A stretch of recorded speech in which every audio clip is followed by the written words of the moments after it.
Hello student, आज हम लोग बिहार बोर्ड क्लास 10th के मैथ लेसन 1 देखेंगे जिसका नाम है रियल नंबर वास्तविक संख्या। आज हम लोग देखेंगे क्वेश्चन 121 से, क्वेश्चन नंबर 121 से। पिछला क्लास में हम लोग क्वेश्चन नंबर 120 तक देखे थे।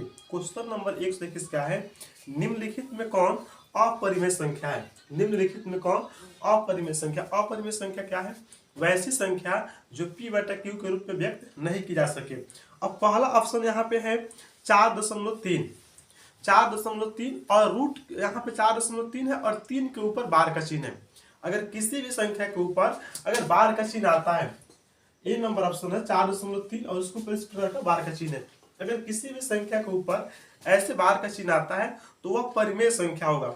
जबकि प्रश्न पूछा है कि कौन अपरिमेय संख्या होगा, तो इसका सही आंसर ऑप्शन नंबर डी √5 गुना √10 होगा।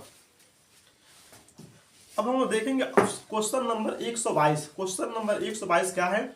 0.34, 0 है यहाँ पे। क्वेश्चन इस प्रकार है 0.34, इसके ऊपर बार का चिन्ह बराबर। बराबर क्या होगा? इसको p/q के रूप में व्यक्त करना है, बराबर क्या होगा? तो अगर किसी संख्या के ऊपर बार का चिन्ह आता है तो उसको कैसे बनाएंगे? तो यहाँ पे बार का चिन्ह है, उसको हटा देंगे तो 34 होगा। और जितना संख्या के ऊपर बार का चिन्ह है उतना 9 हम लोग नीचे देंगे। तो यहाँ पे दो संख्या के ऊपर बार का चिन्ह है तो 2 9 देंगे, यानी कि 34/99 इसका सही आंसर होगा। तो अब हम लोग देखेंगे ऑप्शन नंबर किसका? ए। इसका ऑप्शन नंबर ए सही है। 34 क्या दिया है? 99 दिया है।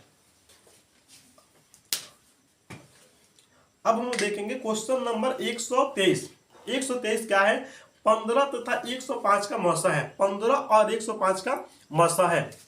यहां पे हम लोग देखेंगे 15 और 105 का मौसा पूछा है।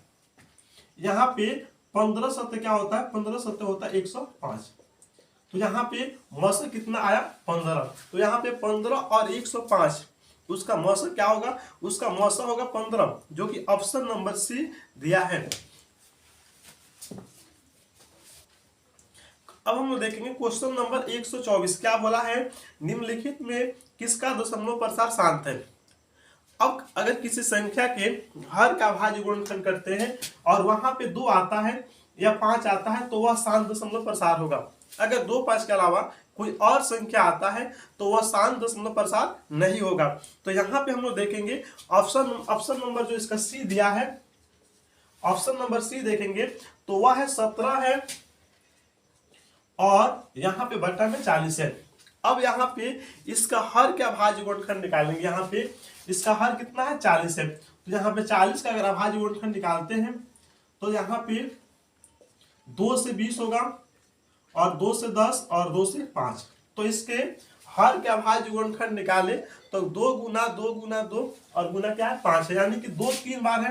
तो ऐसे लिख सकते हैं 17/2 के पावर 3 और गुना 5। तो यहाँ पे केवल क्या आया? 2 और 5, और 2 और 5 आएगा तो वह जो संख्या है शांत दशमलव प्रसार होगा। अब यहाँ पे इसका सही आंसर ऑप्शन नंबर सी होगा, यानी कि 17 क्या होगा? 40 होगा। अब हम देखेंगे क्वेश्चन नंबर 125। क्वेश्चन नंबर 125 क्या है? 360 बराबर दिया है 2 का पावर p, 3 का पावर q और 5 का पावर क्या दिया? r। तो प्रश्न बोला है यहाँ पे तो p + q - r बराबर क्या होगा?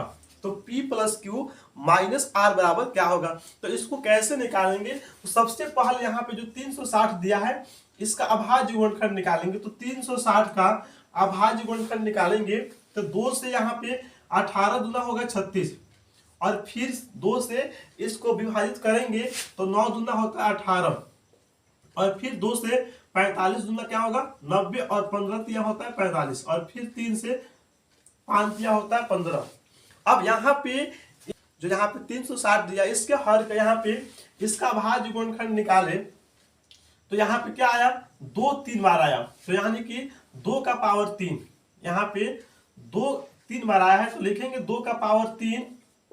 उसके बाद में यहाँ पे 3 2 बार आया तो लिखेंगे 3 का पावर 2 और 5 1 बार है तो 5 का पावर कितना लिखेंगे? 1।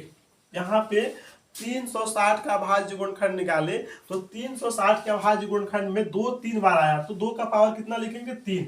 3 जो है 2 बार है तो 3 का पावर कितना देंगे 2। और 5 जो है 1 बार है तो 5 का पावर कितना लिखेंगे 1 लिखेंगे।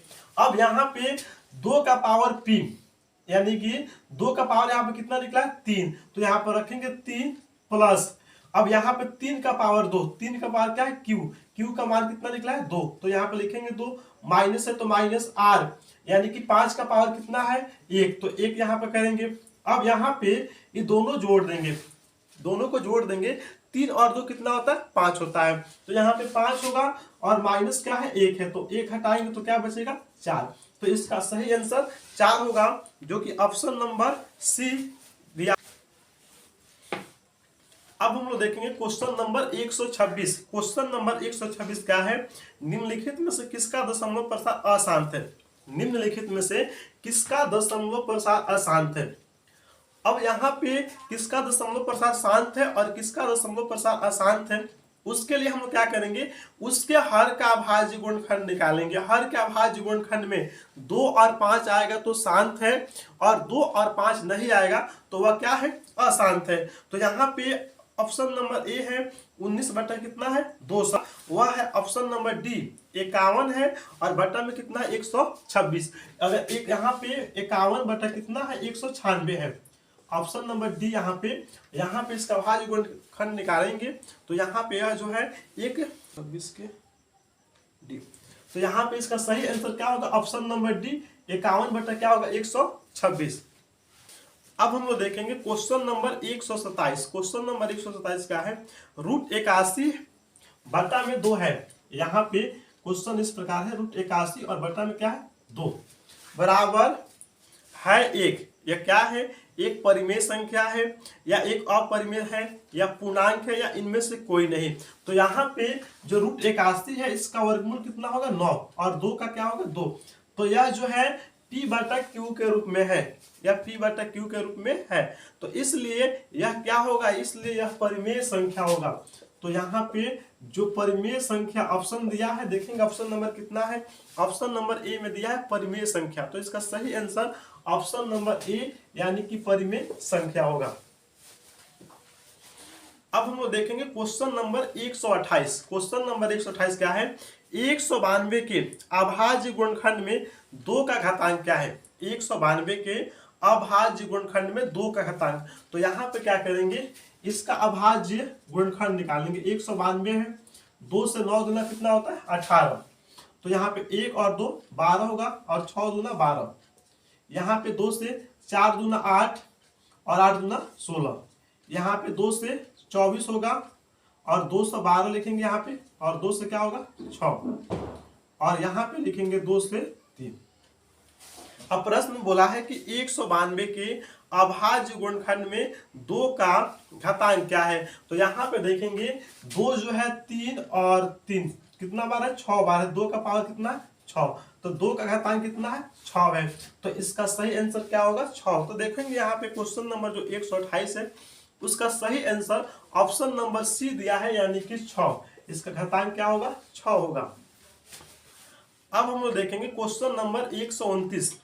यदि भाग एल्गोरिथ्म a बराबर बी क्यू प्लस आर, यहाँ पे a बराबर बी क्यू प्लस क्या है आर है दिया है, a बराबर बी क्यू प्लस आर में a 72, यहाँ पे a जो है ये दिया हुआ है 72 बराबर देंगे और यहाँ पे क्या है b यहाँ पे नहीं दिया है, q जो है 8 है तो यहाँ पे b के स्थान पर क्या लिखेंगे b और q के स्थान पर लिखेंगे 8। अब यहाँ पे देखेंगे r जो है 0 है, यहाँ पे r का जो मान है वो क्या है 0 है तो यहाँ पे 72 है तो लिखेंगे 72 b और 8 के बीच, यहाँ पे ध्यान से देखेंगे b गुना 8 है तो यहाँ पे दोनों के बीच गुना का संबंध है और गुना बराबर किधर आएगा तो यहाँ पे क्या हो जाएगा भाग होगा। तो यहाँ पे लिखेंगे b और 8 एकम 8, 8 नंबर क्या होता है 72 तो इसका सही आंसर 9 होगा। अब देखेंगे इसका ऑप्शन तो ऑप्शन नंबर ए इसका सही आंसर यानी कि 9 होगा। अब हम लोग देखेंगे क्वेश्चन नंबर 130। क्वेश्चन नंबर 130 क्या है, निम्नलिखित में से किसका दशमलव प्रसार शांत है। निम्नलिखित में से किसका दशमलव प्रसार शांत है। तो यहाँ पे हम लोग ऑप्शन यहाँ पे चेक करेंगे, इसका हर का भाज्य गुणनखंड निकालेंगे।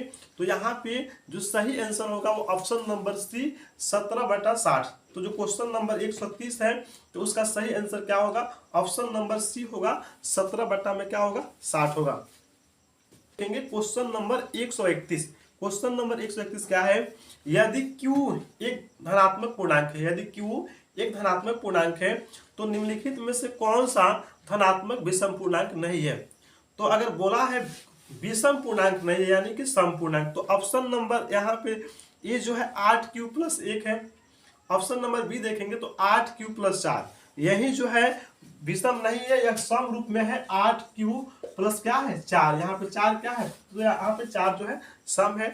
तो जो क्वेश्चन नंबर 131 है उसका सही आंसर क्या होगा, ऑप्शन नंबर बी यानी कि 8Q + 4। Question number 132। 132 क्या है, दो लगातार सम संख्याओं का मौसा होता है। दो लगातार सम संख्याओं का मौसा, कोई भी दो संख्या लेंगे लगातार होना चाहिए और वह सम होना चाहिए, तो उसका मौसा क्या होगा। जैसे कि अगर हम लेते हैं 6 और 8, दो लगातार सम संख्या है, इसका मौसा निकालेंगे तो 6 एकम क्या होगा 6, 8 में से 6 घटाएंगे 2 बचेगा, और यहाँ पे 2 तिया क्या होता है 6 होगा। तो यहाँ पे इसका मौसा क्या आया 2। तो दो लगातार सम संख्या का मौसा 2 होगा। अगर ऐसे क्वेश्चन आता है कि दो लगातार विषम संख्या का मौसा क्या होगा, तो दो लगातार विषम संख्या का मौसा 1 होगा। इसको याद रखेंगे कि दो लगातार विषम संख्या आएगा तो उसका मौसा 1 होगा, और दो लगातार सम संख्या आता है तो उसका मौसा हमेशा कितना होगा 2 होगा।